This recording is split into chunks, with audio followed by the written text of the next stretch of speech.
Right, good morning. Let us start our session. So we were discussing about Kubernetes. We started discussing about Kubernetes architecture and all. So this was the architecture we have discussed in the introduction part. So I told you Kubernetes,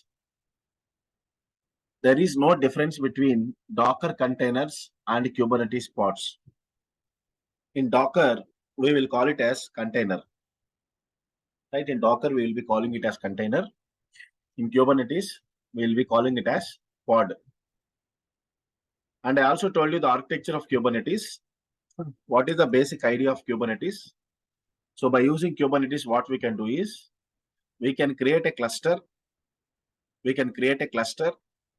Inside cluster, we can create any number of machines.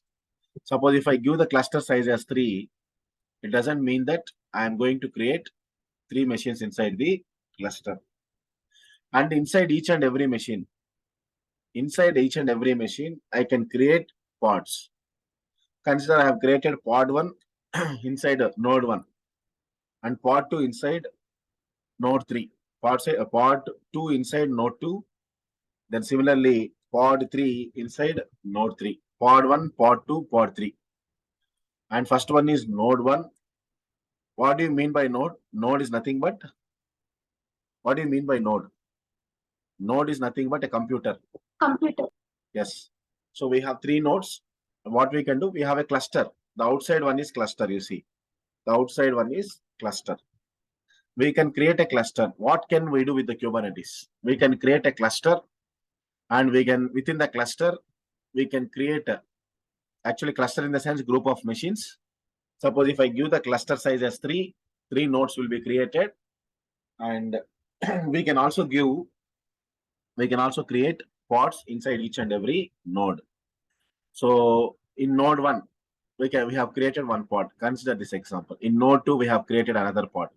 In node 3, we have created another pod called pod 3. So it is not mandatory that only it is not exactly right.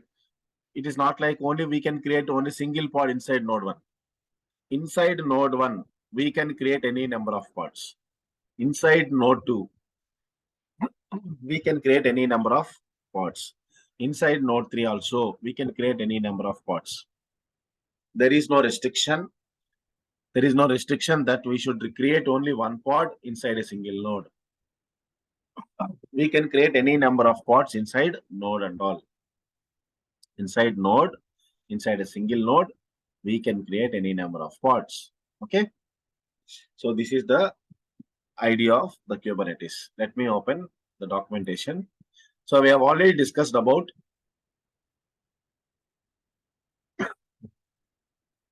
Kubernetes cluster. So we have seen the advantages of Kubernetes also. These are the advantages of Kubernetes: orchestration, auto scaling, auto healing, load balancing, rollback. The advantages we have discussed in the previous session itself. So let me go through.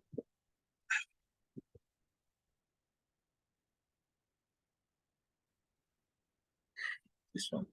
So what are all the components we have? I told you, right? This is the architecture. If this is the architecture, Kubernetes consists of one master machine as well as the others as nodes. If it is like an on-premises, okay. In cloud, what is happening in the cloud? In the cloud, what is happening actually? If I give the cluster size as 3, all the 3 nodes will be created. Master will be provided as a service by the AWS cloud, or not only AWS. If you go to any other cloud, master will be provided as a service. Master will be providing as a service. That's it. So master will have the components. Though master is provided as a service, or a master machine is created, whatever it is, however, if we configure the master machine also, these are the components we will get in the master machine. In master, we have these components. In each and every child, in each and every node, we'll be having these components. What are the components we have in the master machine? Kube API server. First one, Kube API server, Kube scheduler, Kube API server, Kube scheduler, controller manager, etc.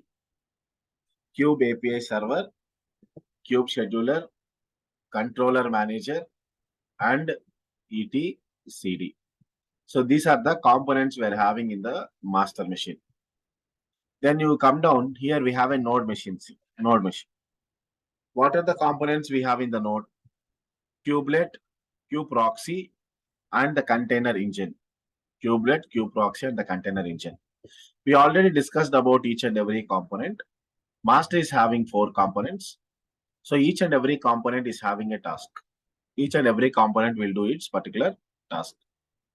So what this Kube API server will do? Kube API server will act like a receptionist. So whatever the input we are going to give, we will write the entire input in the form of YAML file here. So in Kubernetes, what we will do, we will write the entire input in the form of YAML file. And that YAML file we are giving as input to the Kube API server. So Kube API server here acts like a receptionist. It will receive the YAML file and it will pass the request to the Kube scheduler component. Kube API server acts like a receptionist. It receives the YAML file and passes the request to the Kube scheduler. Look at the diagram. Kube API server will receive the YAML file and passes the YAML file to the Kube scheduler. The main important component is Kube scheduler. So this Kube scheduler will communicate with the kubelet agent. This Kube scheduler will communicate with the kubelet agent in each and every node. In each and every node, these components will be there in each and every node. So Kube scheduler will communicate with each kubelet agent in all the nodes present and make sure the task is performed. What is the task? Whatever the thing that is written in the YAML file. Whatever it is written in the YAML file, so Kube scheduler will make sure that has been performed by communicating with the kubelet agent. Kube scheduler will communicate with the kubelet agent and it will make sure that the task will be performed. That is fine. Next. And what is the next is etcd. We have some other components here called controller manager and etcd. What is the main aim of controller manager? It will make sure that the actual state is equal to desired state. It will make sure whether the actual state is equal to desired state or not. And the next one is etcd. Etcd stands for, it is a cluster actually. Etcd is a cluster store. That means, what is the meaning of etcd? It will store the information. etcd will store the information regarding what? Regarding the cluster. How many number of nodes are there and how many pods we have created in each and every node. Okay, all the details will be maintained by a cluster called etcd. All the details will be maintained by a cluster store called etcd. So etcd is like a database. I already told you. It will maintain the entire information. Then that's fine. These are the components we're having, right? Controller manager. What this controller manager will do? Actual state is equal to desired state. I already told you what is actual state and what is desired state. Suppose if we have created 2 pods, if our desired state is 2 pods, and consider one pod got crashed. Desired state is 2 pods. Consider one pod got crashed. What happens now? What is our actual state? Our actual state is only 1 pod. Okay, among the 2 pods, 1 pod is got crashed. That's why we have only 1 pod. But this controller manager, what this controller manager will do? Controller manager will not sit ideally. Controller manager will always verifies whether the actual state is equal to the desired state or not. Controller manager will always check whether the actual state is equal to the desired state or not. So it will bring that into the desired state. Controller manager will bring that into the desired state. So these are the components we are having in the Kubernetes. Then come down, what are the components we have in the master machine? Inside master machine, we have some components: kubelet, kubeproxy, and one more component. See, there are some other components like container engine. What is the kubelet component? So what this kubelet component will do? Kubelet is also called as agent. It listens to the Kubernetes master. Kubelet is also called as agent. It listens to the Kubernetes master. Kube scheduler component will communicate with the kubelet agent. For what purpose it is communicating? Right? For what purpose it is communicating? We know that for implementing the thing which is written in the YAML file. So once kube scheduler communicates with the kubelet, then immediately kubelet will communicate with the container engine called Docker. Kubelet will communicate with the container engine called Docker, so that the containers will be created. Containers are created inside the pods. So here we are talking about a pod. Inside pod, we can have any number of containers. Already I told you, see the diagram. We can create a pod, right? We can create a pod.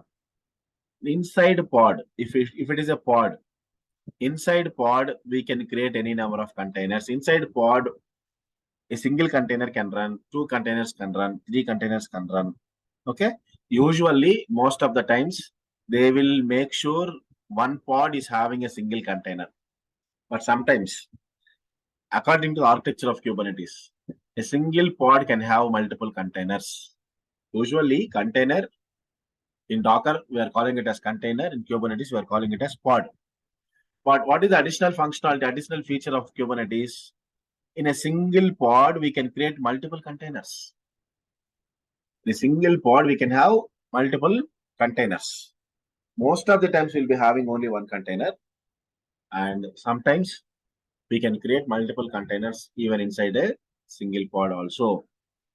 No need to confuse. While going into the practicals, you will be very clear. Okay, once we go to the practicals, we'll be very clear.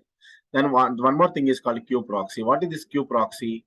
Q proxy is the component. Look at the diagram. Q proxy is the component which assigns some IP address to each and every pod. Q proxy is a component which assigns IP address to each and every pod. It will assign IP address to each and every pod. Q proxy will assign IP address to each and every pod.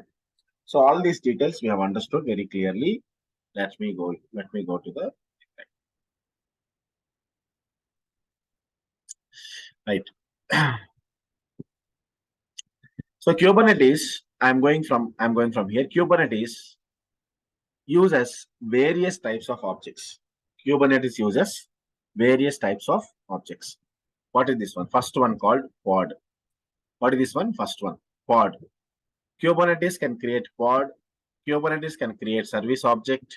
Kubernetes can create namespace. Kubernetes can create secrets. Kubernetes can create replica set or replication controller. Both are different. Replica set or replication controller. Concept wise, both are same. I'll tell you what is the difference between replica set and replication controller. Next one is deployment deployment object.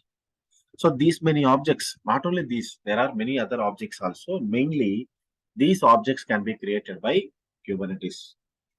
Kubernetes can create pod, Kubernetes can create service object, Kubernetes can create namespace, secrets, a replica set or replication controller or deployment object. These are the objects that can be created by Kubernetes. These are the objects that can be created by Kubernetes. So what is the meaning? What is the meaning actually? What do you mean by pod? So pod is the smallest object that Kubernetes can create. What is the smallest object? According to Kubernetes terminology, the basic unit, the lowest level is pod. The lowest level unit, the lowest level thing is pod. What is the smallest object that Kubernetes can create? If someone asks you, you have to say that is pod. The smallest object that Kubernetes can create is pod, POD pod. Then we'll try to understand. What we will do. See, actually, we are going to write some YAML files here. We are going to write our input in the form of YAML files, YAML. I already told you what is YAML and all. Let me show you what is YAML file and all. How to write an YAML file, we need to understand that YAML file first. Suppose if we understand YAML file, we'll understand everything. So Kubernetes performs container orchestration by using definition files. So in the master component we have seen, we will write an input in the YAML file and we will give the YAML file to the Kube API server. In master, what is the component we are having? What is the component which receives the input from us? That is called Kube API server. And I also told you, Kube API server will also act like an receptionist. Kube API server also acts like a receptionist. So what are the components we are having? What are the elements we are having in the YAML file? We'll understand. YAML is not a scripting language. YAML is a file format. YAML is not a scripting language. YAML is a file format. So either we will call it as a definition file or YAML file. No need to worry about it. Either you can call it as an YAML file, otherwise definition file also. So whenever you are writing a definition file, please remember that we will be having 4 top level elements. Whenever you are writing an YAML file or definition file, you will be having 4 top level elements. What are the 4 top level elements? API version, kind, metadata, specification. API version, kind, metadata, specification. So in the YAML file, these are the 4 top level elements we will be having. So we will understand about each and every element. So we are going to mention these 4 elements in each and every YAML file. What is the first one? The first one is called API version. What is this API version? Depending on the Kubernetes object we want to create,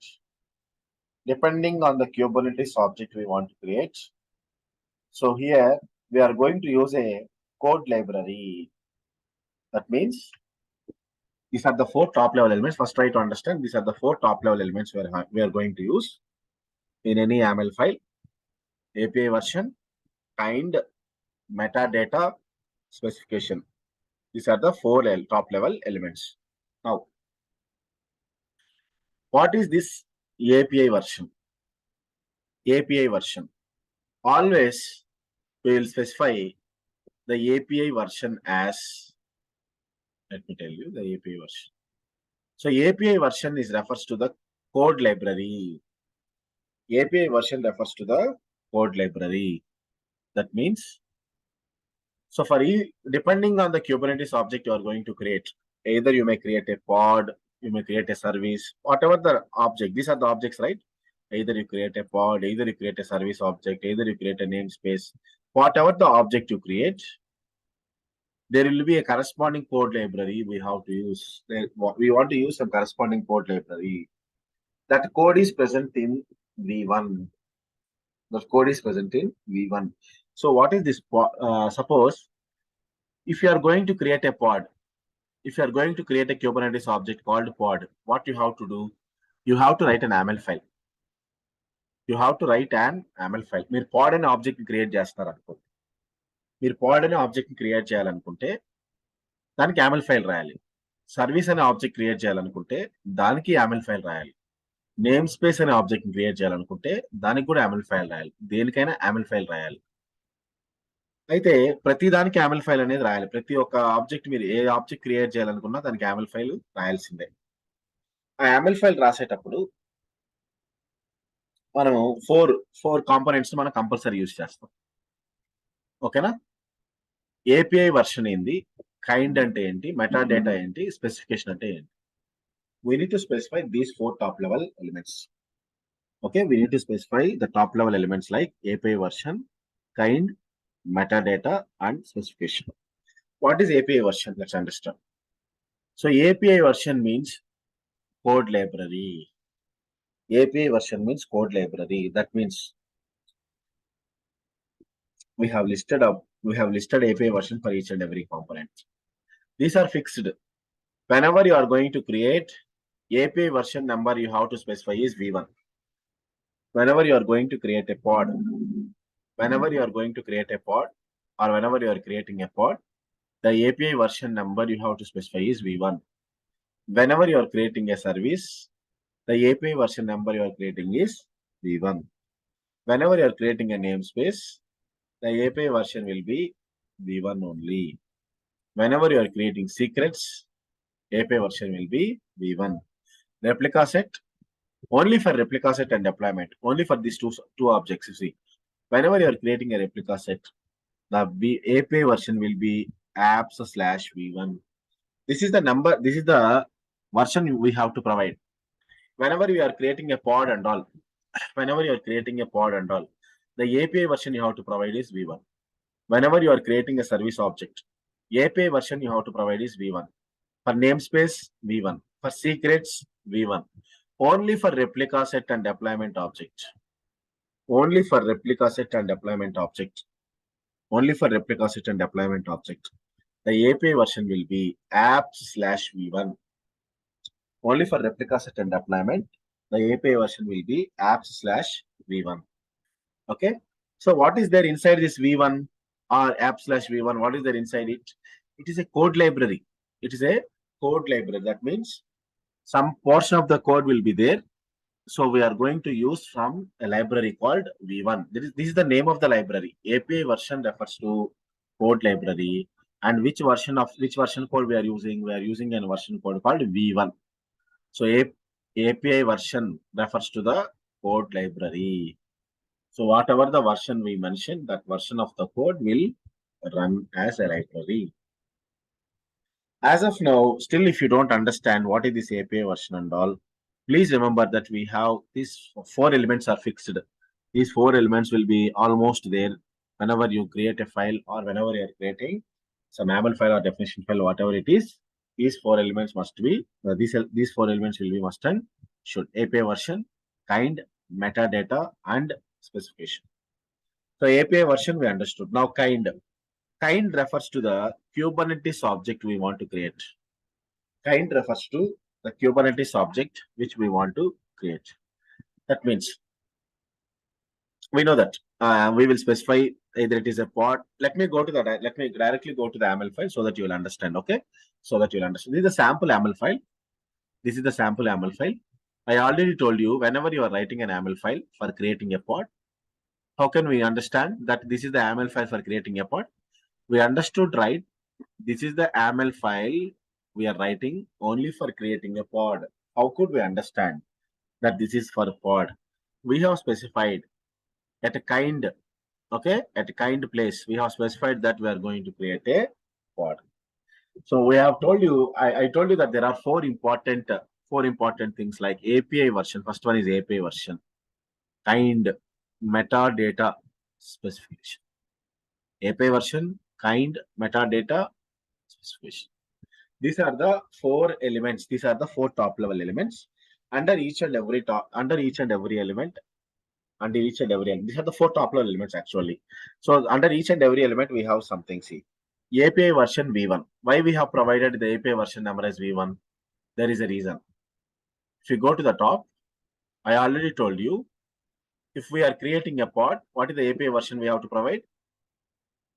v1. Whenever you are creating a service object, the API version you have to provide is v1. This is also fixed. Okay, so that's why I am creating a object called pod. Whenever you are creating an object called pod, the API version will be v1 only. Whenever you are creating a pod, the API version will be v1 only. What about the next option, metadata? What is metadata? Metadata is nothing but name, labels, name, author. We need to. So metadata is nothing but data about the YAML file, data about the pod we are writing. So data about the pod we are creating. What is the type of the pod? What is the name of the pod? Name of the pod is Nginx pod. Okay. What is the name of the pod I'm creating? Name of the pod is Nginx pod. What are the labels we are having? Name of the pod is Nginx pod, and the labels here we are having is author and type. Okay, all these are the labels. See, under labels, we are giving 2 things, author and type. So name of the author we are writing, type is reverse proxy. I will let you know what is this reverse proxy. What do you mean by reverse proxy and all?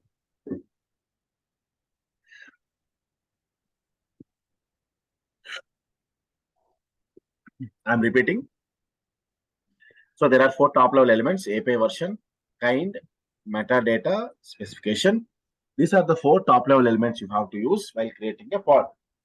Not only pod, whatever the object, whatever the Kubernetes object you are going to create, while creating Kubernetes object, you have to create all these 4 things. Okay, API version, kind, metadata, specification. API version, kind, metadata, and specification. So API version is V1. Why I have specified API version as V1? So whenever you are creating a pod or something, we have already mentioned that, okay, whenever you are creating a pod service or whatever it is, API version should be V1, and only for replica set and deployment objects, API version will be apt/V1. Similarly, whenever you are creating a pod, you have to give the kind as pod. Whenever you are creating a pod, you need to give the kind of the object as pod. The next one is metadata. So metadata is data about the data about the pod. So what is the data about the pod? You can provide some name to the pod. Under metadata, we are using these fields. Name. We are giving some name to the pod.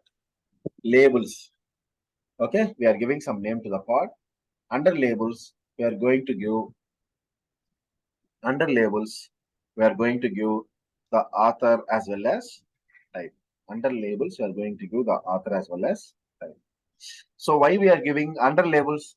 It is not mandatory that we have to give only. It is not mandatory like author type ఇవి మాత్రం ఇవ్వాలి కదా. Labels కింద చాలా ఇవ్వచ్చు, మనం చూస్తాం ఏమేమి ఇవ్వచ్చు అనేది మనం చూస్తాం. ఫర్ ఎగ్జాంపుల్ ఇక్కడ లేబుల్స్ అనే దాని కింద మనం ఏమి ఇచ్చామంటే ఆథర్ నేమ్ ఇస్తున్నాం, టైప్ ఈ పాడ్ అనేది ఎలాంటి టైప్ చూస్తున్నాం. ఎలాంటి టైప్ అంటే రివర్స్ ప్రాక్సీ అని. సో రివర్స్ ప్రాక్సీ అంటే మనకు అర్థం అవ్వాలి కదా. Will understand what is this reverse proxy. Under specification, last section is specification. 4 top level elements are there. This is the 4th top level element. So specification is the 4th top level element. So under specification, we have an element called containers. We are going to create a container. Okay, we are going to create a container. See, whenever you are creating a pod, you have to specify the name of the image. I am going to create a pod called Nginx pod. Whenever you are creating an Nginx pod, you have to give the image called, you have to pull up the image called Nginx. You should have an image. You should take the Docker image and you should run the Docker image. Okay. So what is the image I'm using? I'm using an image called Nginx. What is the name of the container? Name of the container is app server. So without this image, without the Docker image, Nginx pod cannot be created. Without the Docker image, Nginx pod cannot be created. So under specification section, we are mentioning that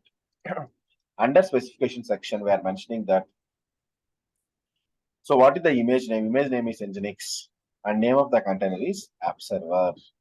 Based on this image, a pod will be created called Nginx pod. So if you have any doubts in this YAML, let me go to another YAML file so that you will understand something better. Okay, you'll understand something better. So far, what we have understood an YAML file for pod. This is an YAML file for pod. API version, kind, metadata, specification, 4 top level elements. And let me show you one more. YAML file. So we are naming this YAML file as replication controller.yaml. So I'm going to name this file as replication controller.yaml. What is this? What are the top level elements here also? In any YAML file, irrespective of the YAML file, we will use the 4 top level elements. What are the API version? We will use API version, kind, metadata, specification. API version, kind, metadata, specification. See here, in the replication controller, we are having 2 specifications. What are they? API version, kind, metadata, and this is the actual specification section. We need to provide image name and container name. So this is the actual specification section. But before this specification section itself, we are giving one more specification. That is for what? We will understand what is the purpose of that one. So we are giving one more specification section. for maintaining, for giving the replicas. For giving the replicas. Try to understand. API version is V1. That's fine. Kind is replication controller. Metadata. Metadata means data about the pod. Data about not this pod. It is what is this kind? Kind means what? Replication controller. You look at the above YAML. What they have mentioned in the kind. Kind is pod. We can create pod. Whatever the object you specify at the kind place. Whatever the object you specify at the kind place, that is called. Okay, that is called. That is what he is going to create. 1 second.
Right.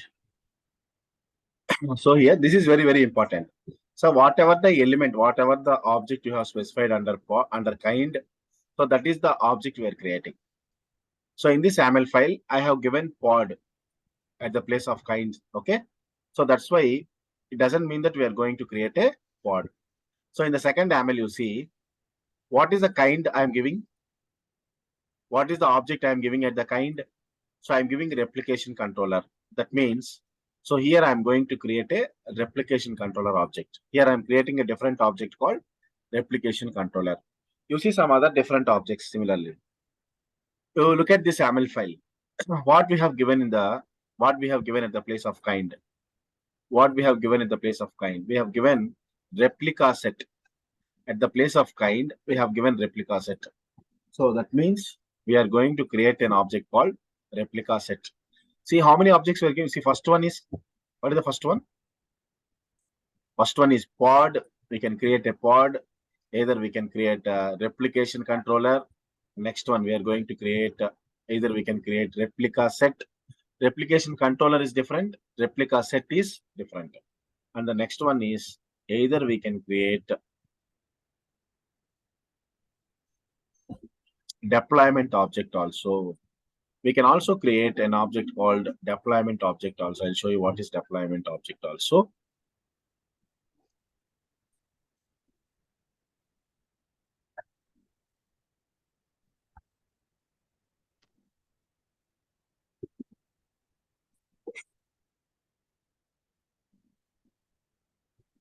Okay, so deployment object is also there. Pod, replica set, replication controller, deployment object, namespace. There are many things, but try to understand about each and every one, what actually give me.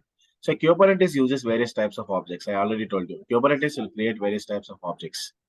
The smallest object that Kubernetes can create is pod. The smallest object that Kubernetes can create is pod. Okay, what is the next one? Next one is, consider we have a replica set or replication controller. Suppose if I want to create a single pod, I will go with the object called pod. If I want to create a single pod, I'll go with pod.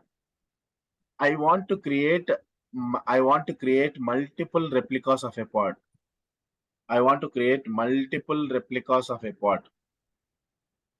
If I want to create multiple replicas of a pod, then I will go for replica set or replication controller. If you want to create replicas, I already told you, right? Suppose if we have a Flipkart, if I consider only one Flipkart pod is running, consider only one Flipkart pod is running. What happens? If only one Flipkart pod is running, then it can provide services only to a limited number of users. So what happens if we want to provide services to more number of users? What we need to do? We need to create multiple pods. If there is a single pod, that single pod can provide services only to the limited users, only for few users. If we want to provide services to all the users, we need to create replicas. So multiple replicas of a pod can be created by using an object called replica set or replication controller. Both of them are having a difference again. Okay, both are for creating replicas only. Both are for creating replicas only. And what happens when we create replicas? What will happen? Those replicas will perform load balancing as well as auto scaling. Those replicas will perform load balancing. What do you mean by load balancing? One pod can handle only few requests. If we create multiple pods can accommodate multiple requests. In that way, that will be useful for load balancing. In that way, they are useful for load balancing. Is it right? Then next one, what is the auto scaling? Auto scaling. I already gave you some examples. Whenever some offers are there in the Flipkart or Amazon, okay, where suddenly when the traffic increases, what happens? Suddenly when the traffic increases, automatically when the traffic increases, what happens? The load will go. Automatically, yes. Automatically, the pod should also get increases. Automatically the pod should also get increases. That advantage we are having in the Kubernetes. Suppose if we use Kubernetes for deployment, we don't need to manage, we don't need to worry about the load balancing. Okay.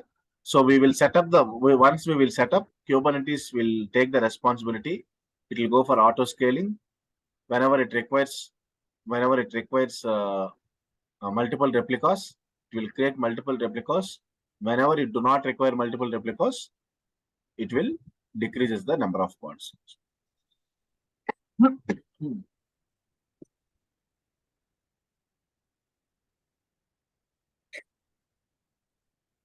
So for a single pod, we are going for an object called pod. If you want to create multiple replicas of same pod, if you want to create multiple replicas of the same pod, we will go for replica set or replication controller. Then what about, one second.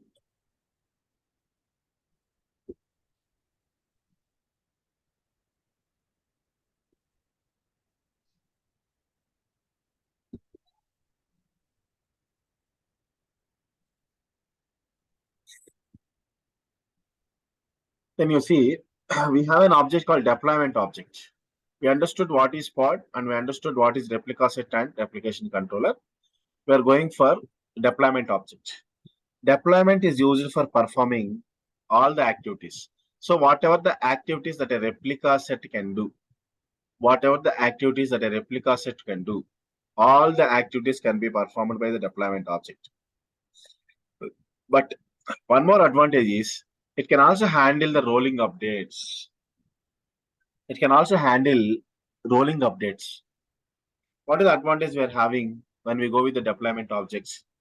Rolling, rolling updates. Suppose in the deployment object, if you go to the deployment object, we will perform rollback.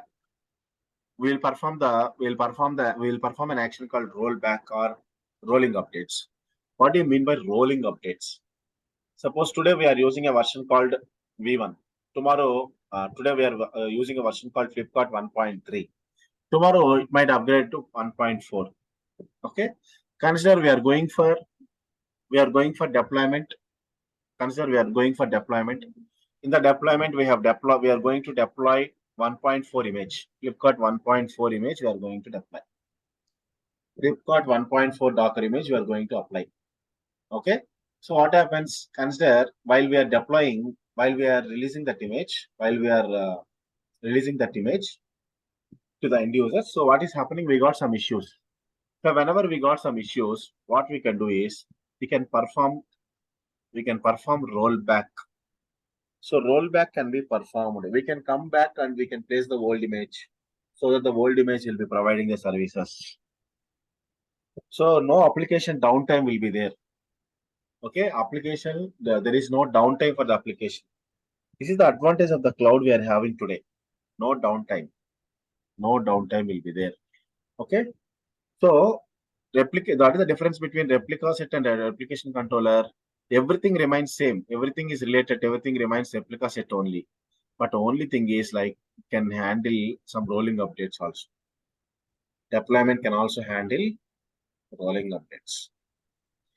Deployment is used for performing all the activities. Used for performing all the activities that a replica set can do. It can perform all the activities that a replica set can do. It can also handle rolling updates. Okay. So you understood now what is pod, what is replica set or replication controller, and what is the deployment object.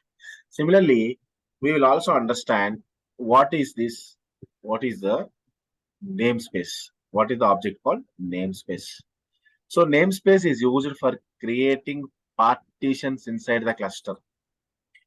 Namespace is used for creating partitions inside the cluster. So pods running in the namespace cannot communicate with other pods running in the other namespace. So this is used for creating partitions. Namespace is used for creating partitions inside the cluster. Suppose we can make inside the cluster, we can go for partitions and all. We can go for partitions inside the cluster and we can run the pods. So pods running in one space will not communicate. They cannot communicate with the other pods in the other namespace. Okay, actually, I'll make you understand what is a namespace also in the real time. Okay, I'll let you know what is namespace in the real time also. But as of now, we try to understand. Kubernetes uses various types of objects. One is pod, okay, replica set or replication controller, deployment object, namespace. Namespace is for what? Creating partitions in the cluster. Anyhow, we are creating a cluster, but inside the cluster, we are going to make some partitions. So pods running in, what is the use of partition? What is the use of making partition? Pods running in the one namespace, pods running in one namespace, they cannot communicate with each other. They cannot communicate with other pods running in the other namespace. So that advantage we are having. So next one is service object. One more object left here is service object. What is the service object? The service object is for port mapping and network load balancing. So we can do port mapping. Suppose if I want to assign some port mapping, if I want to assign some port number, what is the object we have to use? Service object I have to use. Okay, for network load balancing as well as port mapping, I have to use a service object. Then come down. We are having an object called secrets. What is the use for this one? Secrets. It is used for passing encrypted data to the pods. So we can send passwords. We can send the passwords of databases. We can send the passwords of any other thing which are going to be in communication with them. So secrets is nothing but passwords or whatever it is. We are passing passwords to the pods. We are passing passwords to the pods in the form of encrypted data. Encrypted means another format. We are passing passwords in some other format to the pods. Okay. So these are the different objects we are going to see. And whenever you see the different YAML files, you will have some understanding. This is an YAML file. This is an YAML file for pod. How could we recognize that this is an YAML file for pod? Anyone? This is, first of all, you don't need to understand the entire YAML file. First, you tell me, how can you understand that this is an YAML file for pod? You have to look here. At the kind we have mentioned. At the kind, yes. At the kind, we have POD. Okay, at the kind section, if there is pod, POD, if the name is pod, then we can understand that this is an YAML file related to pod. We are creating an object called, by using this YAML file, we are going to create an object called pod. Okay, how to write an YAML file? We have to save the YAML file name by using by giving some name. So what is the name I'm giving here? Pod definition 1.aml. Pod definition. Either we can call it as AML file, or otherwise it is called as definition file. So the name, you can give any name. It is not mandatory that you have to provide pod definition 1. You can provide any name, but .aml should be the extension. And I already told you, whenever you are writing .aml file, left hand side value should be key, right hand side one should be value. Key, value. Left hand side value should be key, right hand side value should be value. So this is the pod. Okay, this is how we are going to create a pod by using this AML file. Similarly, you see replication controller. Try to understand what do you mean by this. This is called replication controller. So how can we understand that this is a replication controller? At the kind section, it is clearly mentioned that the name of the object is replication controller. Name of the object is replication controller. What is the purpose? What is the purpose? We are going to create pod only, but how many replicas of pod, how many replicas of the same pod we are creating?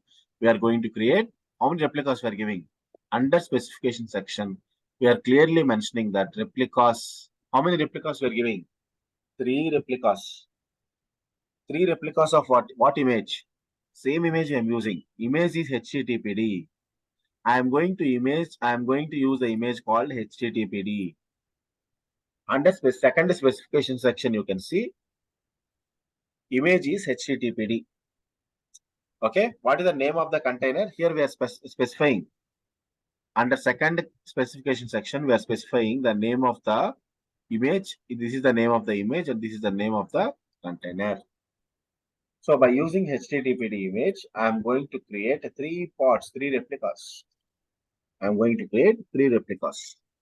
So now you understood, right? Replicas :3 means we are going to create 3 replicas based on, okay, we are going to create 3 replicas based on the image we are going to provide. The image we are going to provide HTTPD. So we are going to provide 3 replicas. So then come down, we are also having one more AML file called replica set. So replica set, replication controller, both are same. Both are same. So how many replicas we are going to create? Here we are going to create 4 replicas. There is a small difference between replication controller and replica set. We'll discuss that. But anyhow, by looking at this AML file, we can understand that we are going to create a replica set. Why? Because at the kind section, it is mentioned that replica set. Whenever they have mentioned this as a replica set, immediately you can come to the specification section and you can observe how many replicas they are creating. How many replicas they are creating? 4 replicas they are creating. By using which image they are creating? By using Tomcat image. By using Tomcat image they are creating. And what is the name of the container they have provided? Name of the container is my web server. Name of the container is my web server. This is the name of the container they are provided. Okay. So this is the AML file. This is the AML file we are writing. This is how we are writing an AML file. Hope you understood how we are writing an AML file and all for this one. And one more thing.